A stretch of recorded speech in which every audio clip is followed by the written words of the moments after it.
বাসর রাতে নববধূর গহনা নিয়ে জুয়া খেলতে গেল স্বামী।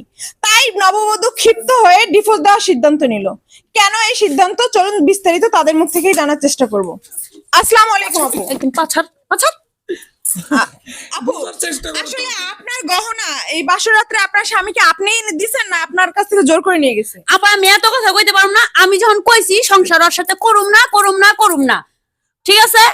আমার কেউ সংসার এখানে করাই পারবো না, আমি ওর সাথে সংসার করুম না, শেষ। আমি কোনো কথা বলতে চাই না। আচ্ছা ভাইয়া, আপনি কি কারণে বাসর ঘরে এরকম একটা রাত্রে আপনার বউয়ের কাছ থেকে গহনা নিয়ে গেলেন? না দেখেন, আসলে কি একটু আমার খেলাধুলার অভ্যাস আছে, তো তো ভাবছিলাম যে আজকে নাই খেলি, তো ভাবলাম যে আজকে একটা ভালো খেলা চলতেছে, একদম পিওর খেলা, বুঝছেন কি? ঢাকাতে দুইটা লোক আইছে প্রাইভেট কার নিয়ে, কোটি টাকার খেলা। যদি মনে করেন আমি কয় টাকা ইনভেস্ট করছি, বোর গয়না টয়না বিক্রি করে মনে করেন ৭৫,০০০ টাকা পাইছি, তো এই ৭৫,০০০ টাকা নিয়ে একটা রিস্ক নিছি। আপনি যে জুয়া খেলছেন এই বাসর ঘরে আপনার বউয়ের গহনা চুরি, এটা কি আপনি ঠিক করছেন? না, আপনার কথাটা শেষ করতে দেন। যে আমি যদি মনে করেন জিততে পারতাম, আমি 100% শিওর ছিলাম যে ওই টেক্কাটা যদি খালি মারতে পারতাম, তাইলে আমি মনে করেন এই ৭৫,০০০ টাকাতে মনে করেন ৭৫ লাখ টাকার মালিক হইতে পারতাম, এরকম একটা আপনি কি জিতছেন? এইখানেই তো সমস্যাটা, যে এইবার হারছি, পরে তো জিতবো, লাগে তো এরকম তিন তিন ডবল দিয়ে আমার বোর আমি গহনা বানাই দিব, পরে পাই ধরে বলতো সরি কইতাছি, বউ বুঝতেছে না। আপনি একটু সাংবাদিক আপা বুঝাই করেন। এটা তো আপনি চরম ভুল করছেন। চলুন দর্শক, আমরা তার বাবার কাছ থেকে জানার চেষ্টা করব। আচ্ছা আঙ্কেল, আসসালামু আলাইকুম। ওয়ালাইকুম সালাম। আচ্ছা, আপনার সন্তান, আপনার ছেলেই তো, জি। আপনার ছেলে যে এরকম একটা রাতে এরকম একটা চরম অপরাধ করছে, এর জন্য আপনি কি করণীয়, আপনার কি বলনীয়?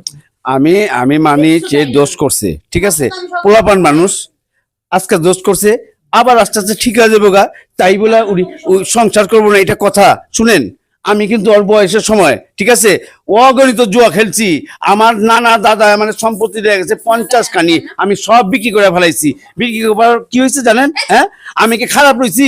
এই যে আমার বউ, আমি বিয়ে করার পর আস্তে আস্তে সংসার করতে করতে আমি ভালো, এখন আমি 5 ওয়াক্ত নামাজ পড়ি, তো আমার পোলা হইব, তাই বলে কি একদিনের মধ্যে যাইবো গা? একটু দেখবো না সংসারটা। ও আচ্ছা আন্টি, আপনি কি এতে অনুতপ্ত না? আপনার ছেলে যেটা ভুল করছে এটা আরে কি- বাবা, পোলা পান মানুষ একটু একটু খেলাধুলা করে, ওটা কোনো ব্যাপার না। আমার স্বামী, এতে দেখতেছেন আমার স্বামী বাসর ঘরে বসাই তুই যা জুয়া খেলতে, আমি কিচ্ছু করতাম না, তো আমি এই সংসারে টিকে নাই। তো জুয়া খেলছে ঠিক আছে, জুয়া খেলে হারছে, পরে না জিতলে আবার গহনা গাড়ি কিনে দেবো, সমস্যা কি? এর লেগে কি মানুষ সংসার রাইখা যাইবো? এখানে আপনাদের মানে কোনো অনুতপ্ত নাই? না, একটা মাত্র পোলা বোঝেন না, শাসন করা হয় না, এর লেগে এরকম মাথায় উঠে এখন নাচতে। আচ্ছা দর্শক, এখানে মা বাবা কেউই উভয়ই সবাই সায় দিচ্ছে জুয়া খেলার জন্য। এখানে আসলে করণীয় কি হবে জানি না। আচ্ছা আপু, এখানে আপনার শ্বশুর শাশুড়ি সবাই কিন্তু তার পক্ষে, এখন আপনি কি করবেন? পক্ষ তো নিবই, বাপে জুয়ারি সুলা জুয়ারি, বুঝেন না? আর মাই তো হেই টাকাই আইন না দে, আর মাই খায় আমগো তার জুয়া টাকা দিয়া এখন জুয়ারি না আমি। বুঝেন নাই? আগে করছি জুয়ারি, এখন সাবধান। হ্যাঁ, এখন জুয়ারি না। পোলা তো ভালো করে পারেন নাই।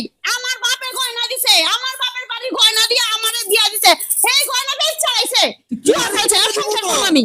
একদিন হারছি, আমি তো হারি নাই, এইটাই পেহলিবার খালি মনে করো হারছি, কারণ তোমার কথা তুই আর কাম পাস নাই, বাসর ঘরে বই গহনা নিয়ে তুই কাম পাস, এত জুয়া খেলি আমার গহনা গাড়ি শেষ করছো।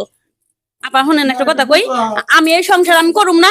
হ্যাঁ, বাসর রাইতে আমার গয়না বেচছে, 2 দিন পরে যায়, এর থেকে বড় একটা ক্ষতিও করবো না, এবং কোনো সিদ্ধান্ত নাই। আমি সিদ্ধান্ত নিছি আরে ডিভোর্স দেবো, ডিভোর্স আরে আসলে আগে সকালবেলা জমি বেচে তোমার মনে করো এর সাথে ডাবল করে গয়না কিনে দিবো। হয় না তুমি আমি, হ্যাঁ। আমার অনেক জমি আছে, তুমি এই ৭৫,০০০ টাকা লাগে না দেন কি মহাভারত হইছে? হ্যাঁ, একবারে আচ্ছা দর্শক, এরা বাবা মা সবাই মানে ছেলের পক্ষে, জুয়ার পক্ষে। আসলে জুয়ার পক্ষে আমাদের কোনো গার্জিয়ানেরই থাকা উচিত নয়। বাবা মা যদি তাকে শাসন করতো, অবশ্যই সে এটা সাহস পেত না। জুয়া কখনো ভালো কিছু করে না, ধ্বংস ছাড়া। তো আমাদের এই ভিডিওটা শুধুমাত্র আপনাদের বোঝানোর জন্য একটা ভিডিও বানানো হয়েছে। কেমন লেগেছে অবশ্যই কমেন্টের মাধ্যমে জানাবেন। যদি ভালো লাগে তাহলে অবশ্যই একটা শেয়ার করবেন। আমি আজকের মতো বিদায় নিব, আবার কোনো একটা ভিডিও নিয়ে আমি স্বাগত সুমি হাজির হব। ততক্ষণ ভালো থাকবেন, সুস্থ থাকবেন, আল্লাহ হাফেজ।